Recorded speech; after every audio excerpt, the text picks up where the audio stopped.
থাম্বনেইলে আপনারা ঠিকই দেখেছেন, এক ব্যক্তির দুই অ্যাকাউন্ট। এটা কিভাবে সম্ভব এবং এর সমাধান কি রয়েছে বিস্তারিত আলোচনা করব আজকের এই ভিডিওতে। হ্যালো ভিউয়ার্স, আপনারা দেখছেন টেক গুরু ইসমাইল ইউটিউব চ্যানেল। আমি আপনাদের সঙ্গে রয়েছি ইসমাইল। তো চলুন আজকের ভিডিওটা শুরু করা যাক। তো দেখতে পাচ্ছেন সিএসপি যে পোর্টালটি রয়েছে সেটা আমি ওপেন করে নিয়েছি।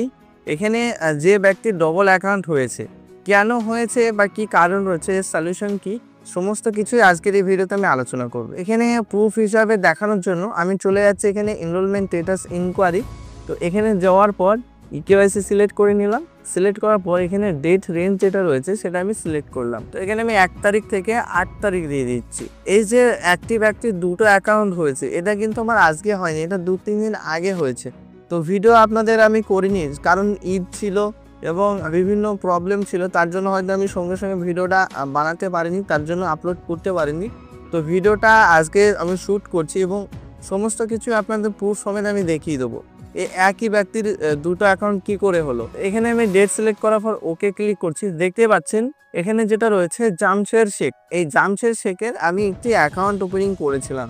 আমি যখন এই ব্যক্তির অ্যাকাউন্ট ওপেনিং করতে চাই তখন কিন্তু একটি অ্যারো শো হয়, বিভিন্ন সময় বিভিন্ন অ্যারো আসে। দেখতে পাচ্ছেন আজকে যেমন একটা অ্যাকাউন্ট ওপেনিং করতে গেলাম, দেখাচ্ছে কাস্টমার ক্রিয়েশন ফেল, ঠিক এরকমই একটি অ্যারো আমার শো হচ্ছিল। পরবর্তী সময় অটোমেটিক সেই যে অ্যারোটা সেটা সাকসেস হয়ে যায়।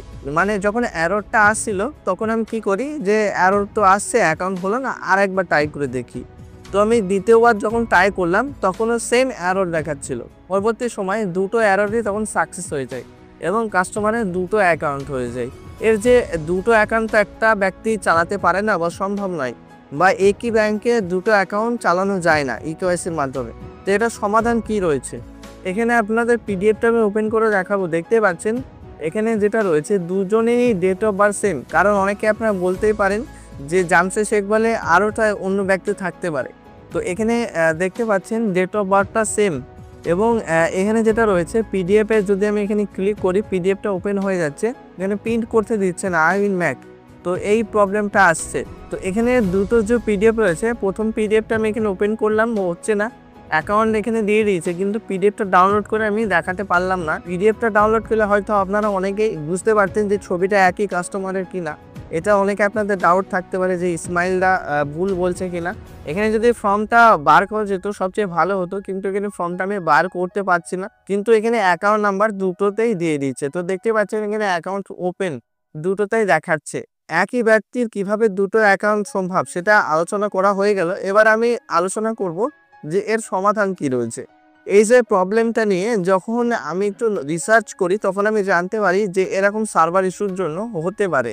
এরকম যদি আপনাদের বিভিন্ন সময় প্রবলেম আসে সেই ক্ষেত্রে আপনি কি করবেন, এই যে সোশ্যাল সিকিউরিটি রয়েছে বা জন সুরক্ষা যে পোর্টাল রয়েছে, এখান থেকে ইন্স্যুরেন্সের জায়গায় গিয়ে আপনি আধার নাম্বার দিয়ে যখন ফিঙ্গারপ্রিন্ট নেবেন দেখবেন কাস্টমারের আইডি নাম্বার চলে আসবে। আইডি নাম্বার কোনটা আসবে, যে অ্যাকাউন্টের সঙ্গে ইউআইডি লিঙ্ক রয়েছে সেই অ্যাকাউন্টটারই এখানে কাস্টমার আইডি আসবে। সেটা আপনি নোট করে নেবেন এবং নোট করার পর কি করবেন, সেইটা নিয়ে আপনাদের ব্রাঞ্চে চলে যেতে হবে এবং আপনাদের ম্যানেজারকে বিষয়টা খুলে বলবেন। এবং খোলার পর যখন ব্যাংকের সার্ভার থেকে ফিনাকেল থেকে যখন আপনাদের কাস্টমারের ডিটেলসগুলো চেক করা হবে, যে অ্যাকাউন্টের সঙ্গে আধার কার্ড লিঙ্ক রয়েছে সেই অ্যাকাউন্টটা চালু থাকবে এবং যে অ্যাকাউন্টে লিঙ্ক নেই সেটা সাসপেন্ড করে দেওয়া হবে, কাস্টমার আইডিটা সাসপেন্ড করে দেওয়া হবে। সাসপেন্ড করে দিলে দ্বিতীয় যে কাস্টমার অ্যাকাউন্টটা হয়েছে সেটার কাজ হবে না। আশা করি আপনারা বুঝতে পেরেছেন। আরও আমি ভালোভাবে বুঝিয়ে দিচ্ছি। ধরেন কাস্টমারের দুটো অ্যাকাউন্ট রয়েছে, প্রথম অ্যাকাউন্টটায় আধার কার্ড লিঙ্ক হয়ে গেছে অ্যাকাউন্ট ওপেনিং করার সময়, দ্বিতীয় অ্যাকাউন্টটা লিঙ্ক হয়নি। যে অ্যাকাউন্টটায় আধার কার্ড লিঙ্ক করা নেই সেটা সাসপেন্ড করে দিলে আপনাদের সমাধানটা হয়ে যাবে। তো এইরকম যদি আপনাদের সমস্যা আসে অবশ্যই এইভাবে আপনি সমাধান করতে পারবেন।